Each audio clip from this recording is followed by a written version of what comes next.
I've decided to embark on a new journey. Instead of upgrading my AM5 small form factor build or repurposing the AM4 components, I've moved the AM4 components into the Fractal TerraJade case. I will use my AM5 RAM and Ryzen 9 9900X for my new dream rig and transition to PC gaming on Linux. Although I loved the green aesthetic of the Fractal TerraJade, I'm upgrading to a larger case for better cooling and long-term upgrade compatibility. Since I'm now fully dedicated to Linux, custom PC builds, and moving from console to PC gaming now, the AM4 build, which has a Ryzen 7 5700X, RX 7600 GPU, 32 gigabytes of RAM, will likely be sold as it's no longer needed. It's truly a bittersweet moment saying goodbye to this beautiful rig, but the excitement for the next chapter is high. Now I'm headed straight to Micro Center to pick up the final components needed to kick off the build of my seriously upgraded dream PC. Components acquired, full list in the description. To power this system, I chose the consistently reliable NVIDIA RTX 5070 Ti. I'm moving to 2 terabytes of storage and maintaining the aesthetic with the Fractal North mid-tower case. The build begins with the new B850 motherboard paired with my trusted Ryzen 9 9900X CPU. I've been really pleased with this CPU's performance and thermal handling.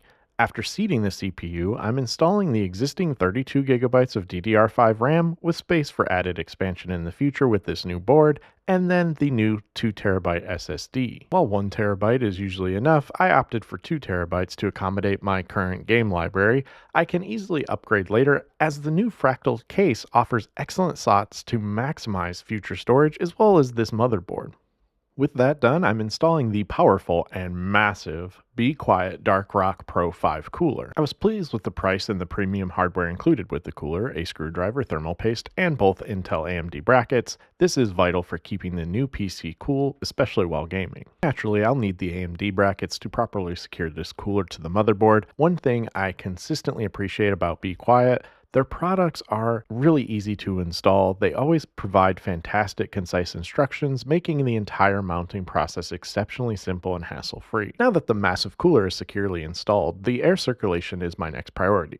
I opted for 3 120mm Be Quiet fans to ensure excellent thermal management.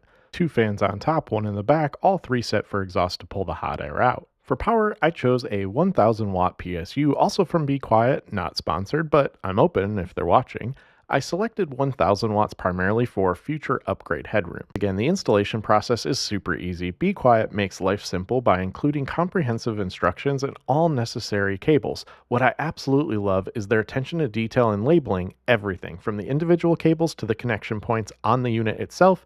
It's clearly marked, ensuring you can't really go wrong with that. It's a simple installation. Now that I have power, I'm carefully installing the heavy motherboard assembly. The massive air cooler provides only 2mm of clearance, so the included Fractal side fan bracket cannot be used with this case. Primary cables connected. Next is the RTX 5070 Ti GPU. I snagged a good deal, it's reliable and all I need, as the 5080, 5090 are still overpriced. GPU installation is easy. The Be Quiet PSU included the proper cable, so I avoided using the GPU's splitter. With the build complete, it's time to power up and configure the BIOS. I set the system to eco mode and adjusted the fan curves, keeping a heavy focus on optimal cooling. I also set Expo for the RAM and made a few additional tweaks. It's pretty straightforward overall. Again, I can always make additional adjustments later. With the BIOS set, it's time for cable management. The Fractal North case makes tidying simple, keeping everything neatly out of sight and out of mind for a clean interior. With cable management done and the case closed, the larger build is complete. I personally love this incredible wood aesthetic. What do you think of the look though? Let me know in the comments below. Time for Linux. Fedora 43 had issues with the NVIDIA GPU, so I switched to Pop! OS, which worked instantly, plus I wanted to try out Cosmic ahead of its official launch. Installing Pop! OS was incredibly smooth. It's a real breeze. I made sure to install the latest release first, specifically utilizing their fantastic NVIDIA specific ISO.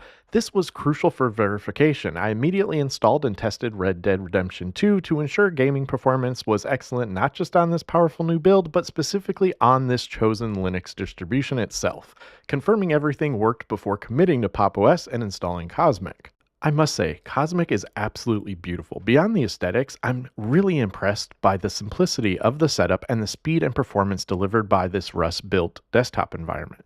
Crucially, the Hyperland installations I explored previously, Cosmic provides fantastic built-in tiling window management, offering the perfect balance of form and function.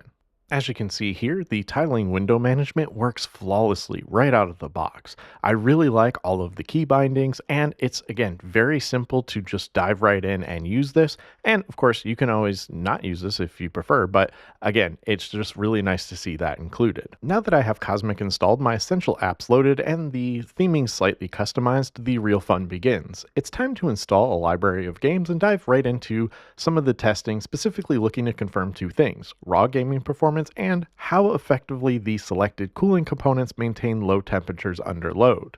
As you can see, the testing started immediately. I fired up Counter-Strike first to get a baseline, then naturally I had to install Grand Theft Auto, which is one of my absolute favorites to play online.